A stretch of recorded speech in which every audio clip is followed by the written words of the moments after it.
টাকা দাও, আমি পার্লারে যাব। আমি টাকা দিতে পারবো না। টাকা দিতে পারবে না? ঠিক আছে, আমি ময়দার কাছ থেকে টাকা নিয়ে পার্লারে যাচ্ছি। লুচি, এই ময়দাটাই আমার বউটার মাথাটা খেয়েছে। আইডিয়া, আমি তো কামাখ্যায় গিয়ে মানুষ মারা মন্ত্র শিখেছিলাম। দাঁড়া ময়দা, তোর ব্যবস্থা করছি। কিন্তু মন্ত্রটায় কাজ হয় কি, আগে অল্প করে আমার উপরে মেরে দেখি, তাহলে আমি একদিনের জন্য মরবো। কামরূপ কামাখ্যা রক্ত নদীর ধারা জমালয় জমরাজ জান্ত মানুষ মরা। খতম।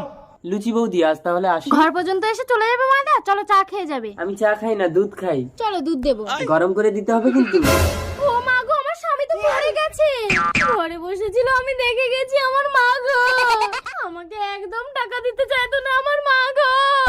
এতদিন কেন মরেনি আমার মা গো? লুচি বৌদি কেঁদো না, আমি তো আছি। দাদাকে ঠ্যাং ধরে টেনে হিঁচড়ে নদীর পাড়ে পুঁতে দিয়ে আসি। টেনে হিচড়ে ছাল চামড়া তুলে ফেলো আমার মা গো। খাও খাও, ভূতয় ডুবে যাও। ওই তো নদীর পাড়ে একটা ডেড বডি পড়ে আছে, তার মানে কেউ মাটি